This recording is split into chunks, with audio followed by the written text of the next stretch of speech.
Am I dreaming, or did People magazine say that Robin Thicke and his wife, Paula Patton, have just announced that they're separating? That's why they were partying in the hood all day yesterday, everywhere. You know, men have been waiting for years for her to be single. And women too, probably. I mean, it's kind of sad though, you know? They were together for 20 years. They seemed so in love too, didn't they? And she seemed like she was just so understanding after the whole Miley incident. But make no mistake, Paula is the one who insisted on this one, yes? She's understandably tired. I mean, you know, tired of everyone always bringing up the Miley thing. Hey, a great example of how the media can destroy a marriage. Congratulations. The pair issued a joint statement saying, quote, "We'll always love each other and be best friends. However, we've mutually decided to separate at this time." Sure, it was mutual. TMZ is reporting that officials in Miami Beach want to make Justin Bieber a plea deal, but only if it involves random drug tests for 6 to 9 months. What? Are you kidding? Justin's camp saying hell to the now. Nothing that includes any kind of drug test. No, he's not stupid. I mean, he'd be setting himself up for failure, big time, because he ain't gonna stop using drugs. Come on. So they're at a stalemate. A trial maybe in the little celebrity's future. Worst case scenario, 2.5 years in jail. Not gonna happen though. I mean, you know, he'll buy Florida first, okay? Got money. I mean, look at Amanda Bynes, right? No jail time for her in her 2012 DUI case, right? She pleaded no contest to a lesser offense, and she just got a little slap on the ass. Probation and a fine, whatever. Her lawyer says that she's headed to a party right now to celebrate and get wasted. Shonda Rhimes threw her bestie Kerry Washington a star-studded baby shower on Sunday. Yeah, Us Weekly says it all started about 11 a.m. with drinks and appetizers, but the strippers didn't come till later. What? No strippers? Oh, sorry.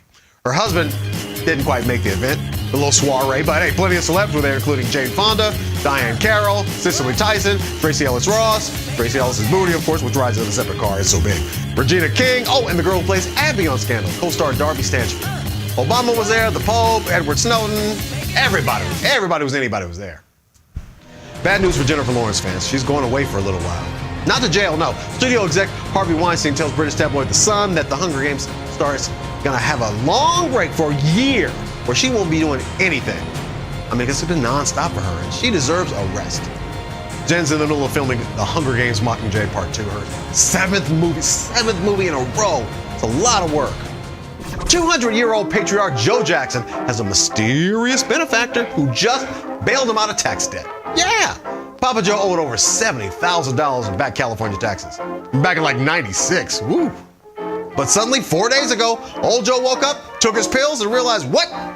Somebody didn't pay my tax bill. Yep, the debt was cleared. Michael giving him a little heavenly assistance, maybe? Well, sources speculate there was a reason why old Joe was seen creeping around the Jackson compound at 3 a.m. last week, right? Hey, Mama Jackson still got a few miles left on her, right? Don't want to picture it, though. Ugh. Tuesdays a day to update your Netflix DVD queue, because that's when all the new stuff hits. Yep. And these movies you can check out today. Gravity. Yep, now you can see what all the fuss is about, right? As Sandy and Joe Clooney float around in space talking dirty to each other. I don't know, is that what happened? Oh yeah, your boobs are so perky right now. They're not even sagging. Oh yeah, Houston, we have a liftoff. What's gonna happen? Thor: The Dark World with Chris Hemsworth, Idris Elba, and Natalie Portman, where Thor and his evil brother have to team up to save everybody against the Dark Elves. I know, you don't care. As long as Idris Elba's in it, it'll be good, right? All right. And then there's Nebraska, which is nominated for 6 Oscars. Yeah, including Best Film. Now you may check it out, right? Hey, see what all the fuss is about, why not? I'm Buck Wild. I'll see you right back here again mañana. So God bless you. Have a great rest of the day. Take care.